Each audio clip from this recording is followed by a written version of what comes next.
Assalamualaikum warahmatullahi wabarakatuh, Bu. Waalaikumsalam warahmatullahi wabarakatuh. Baiklah, Bu. Perkenalkan, saya Dian Liza. Di sini saya bertugas pada pagi hari. Baiklah, Bu. Sebelum saya melakukan tindakan, saya akan memulai aplikasi terlebih dulu ya, Bu. Baiklah, Bu. Sebelum itu saya akan minta persetujuan ya, Bu. Ibu atas nama siapa, Bu? Masa Ibu Dari mana? Lombok Timur. Umurnya berapa, Bu? 23 tahun. 23 tahun ya.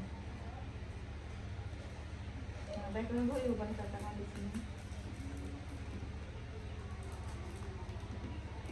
Sebelumnya Ibu pernah mendengar deteksi dini gangguan psikologi postpartum blues pada nifas dan menyusui, Bu? Tidak pernah Ibu bilang.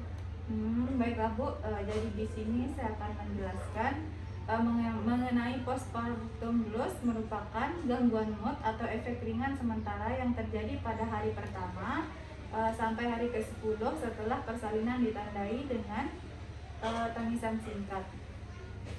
Kemudian perasaan kesepian atau ditolak, cemas, gangguan, gelisah, letih, pelupa dan tidak dapat tidur, Bu. Baiklah, Bu, postpartum blues terjadi pada hari pertama sampai 10 hari setelah melahirkan dan hanya bersifat sementara, Bu.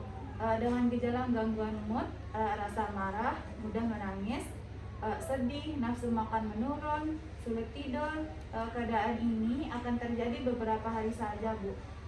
Itu akan terjadi beberapa hari saja setelah melahirkan dan biasanya akan berangsur-angsur menghilang dalam beberapa hari. Dan masih dianggap sebagai suatu kondisi yang normal terkait dengan adaptasi psikologis postpartum, Bu. Begitu, Bu. Apabila memiliki faktor predisposisi dan pemicu lainnya, maka dapat berlanjut terjadi depresi postpartum, Bu.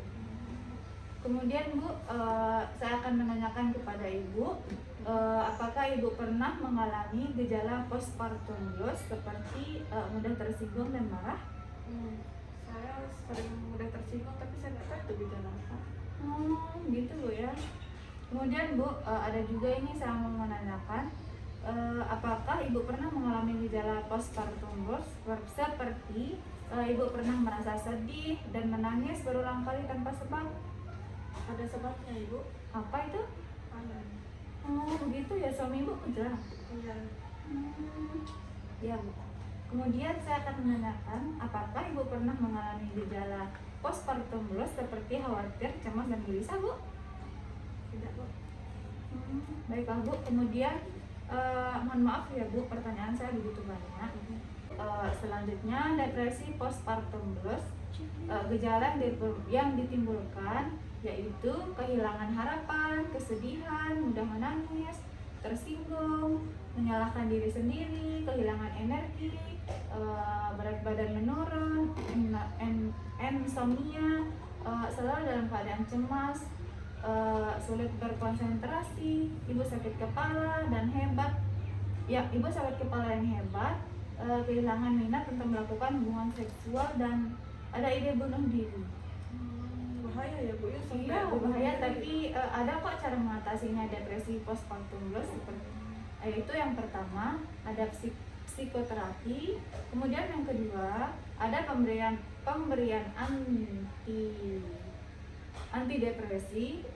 antidepresan, Bu, mohon maaf.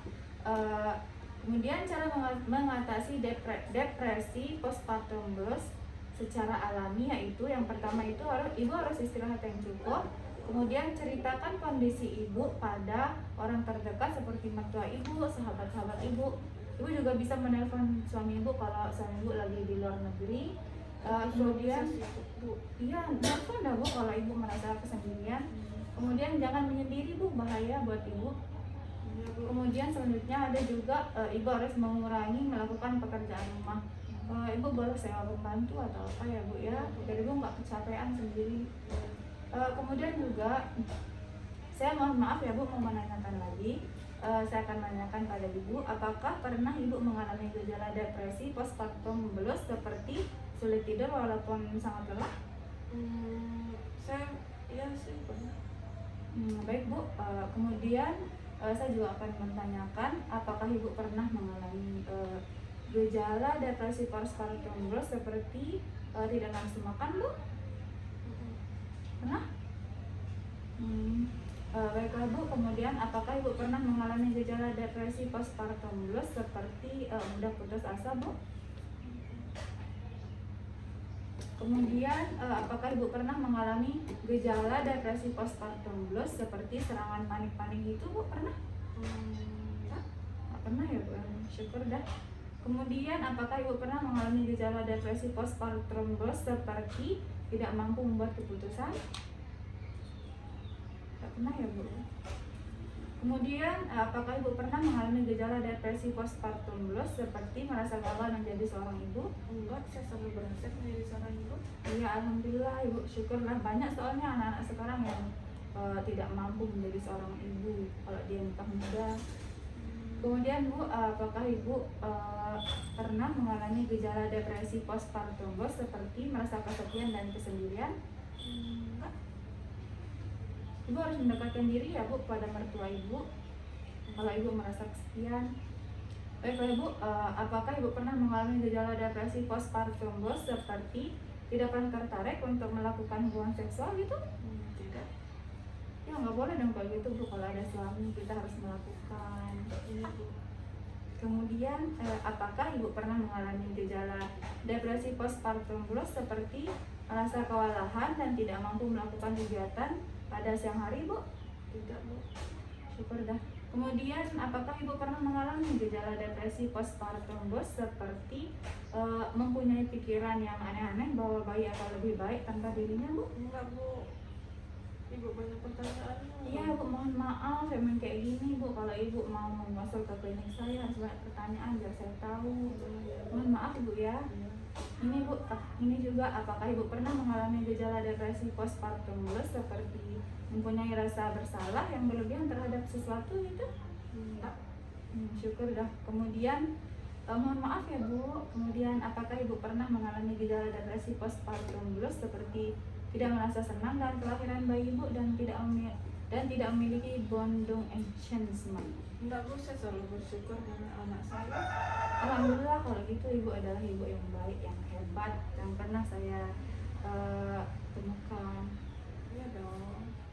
Kemudian selanjutnya ada postpartum. Bismillahirrahmanirrahim. Kemudian Bu, selanjutnya ada postpartum psikosis mengalami depresi berat seperti gangguan yang dialami penderita postpartum depresi ditambah adanya gejala proses pikir Bu yang dimana dapat mengancam dan membahayakan keselamatan jiwa ibu dan bayinya Ibu sehingga sangat memerlukan pertolongan diri tenaga profesional Bu, yaitu psikiater dan pemberian obat Bu. Apakah Ibu pernah mengalami gejala psikosis postpartum seperti mendengar atau melihat hal-hal yang tidak benar, ada serta bertindak aneh-aneh Bu? Enggak Bu, enggak pernah saya tengok tuh. Syukur dah. Kemudian Bu, apakah Ibu pernah mengalami gejala psikosis postpartum seperti berhalusinasi dan bingung sehingga muncul pikiran yang ingin melukai bayinya dan dirinya sendiri Bu? Enggak Bu. Syukur dah, alhamdulillah Bu. Baik Bu, cara mengatasi psikosis postpartum Bu, yang pertama itu ada pemberian obat-obatan, kemudian yang kedua ada terapi psikologis, kemudian yang ketiga ada terapi elektrokonvulsif yaitu atau ECT Bu ya. Baik Bu, kemudian kami akan membantu merumuskan masalah Ibu ya Bu. Di sini yang pertama itu dari semua yang saya jelaskan kepada Ibu, saran saya Ibu harus mampu mengambil keputusan metode persalinan yang akan dipilih dan ibu tetap berfokus pada keselamatan ibu dan bayi ibu ya Bu. Dan saya akan memberikan pendidikan tentang adaptasi peran yang harus dilalui ibu sehubungan dengan kelahiran bayi ibu, mengajarkan cara menyusui dan cara merawat bayi, serta menjelaskan pentingnya dukungan suami dalam perawatan ibu dan bayi ibu ya Bu. Mohon maaf ya Bu. Kemudian selanjutnya ibu harus menghindari faktor-faktor yang mempengaruhi terjadinya gangguan psikologis pada ibu ya Bu, postpartum blues, seperti memikirkan hal-hal yang positif saja, jangan memikirkan hal-hal yang buat ibu stres ya Bu. Para ibu-ibu yang lain juga mengalami postpartum blues, membutuhkan dukungan psikologis seperti juga membutuhkan fisik lainnya yang harus juga dipenuhi Bu. Baiklah Bu, cara mengatasinya yaitu dengan cara pertama, ibu harus mengkomunikasi segala permasalahan atau hal-hal lain yang ingin diungkapkan Bu ya.